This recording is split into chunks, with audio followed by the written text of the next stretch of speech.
А она што ја одбележа оваа недела не е ништо друго туку средбата помеѓу Зоран Зајцев и Александар Ципров. Да погледнеме како помина. Шо, иде ли? Чекай, како беше това? Цимер, дек Стиви Цимер. Како беше? Куре, му ме фана мама. Еве го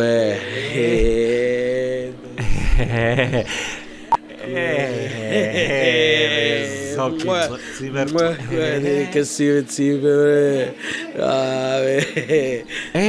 Ова исто како нашата куќа, така да те рамега.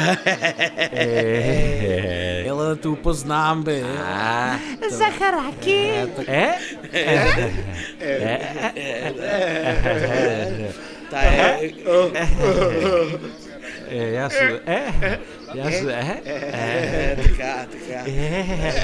Ова, видиш у црвеното. Серес. Шо ти не серес, Шо? Абе, Хашби лика, ти си Хашби? Не бе, не, он бе, не доваѓа бе, Ципе, не доваѓа, не знам. Хашби Чекай, ќе му пратиме слика, ќе му пратиме, така. Беше убаво. Сио, Поздрав. Кај идеме сега? Ќе ти покажем собата, бе, твојата нова соба, бе, Ципе, Ана Бака. Нова соба, Цимер, дек седи бе, Цимер. Арли, зашо ќе се повалиш? Знаеш дека Цирус Стромбо ги имам, зашто јаде сурда и пиберги, Цимер, дек седи бе, Цимер. Се повалиш. Ципе, бе, ќе живееме. Те собичката, таа терасата тама. Да, можеш гаки да слушаш до 10 пара можеш да слушаш. 10 пара, бе, браво, грење има ли, оле? Подно е грењето, да.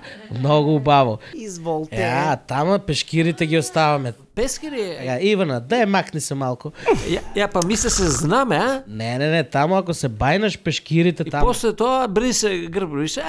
Ова шо е шкафче? Тука можеш, да, шкаф.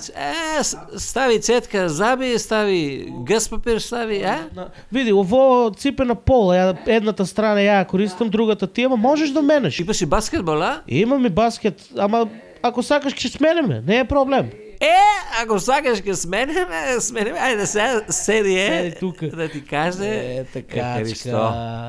Така, Ивана, де земи во јеловнико, тури го тама и разчиста пола шкаф човек која си нареде гъс папиро. Туку Цимер, колку пати се бациме ја и ти, бе? Колку пати? Само 2 пати. Ама не бива така, Ајде да се вратиме назад, Ивана. Дај јеловнико назад. Ајде се назад.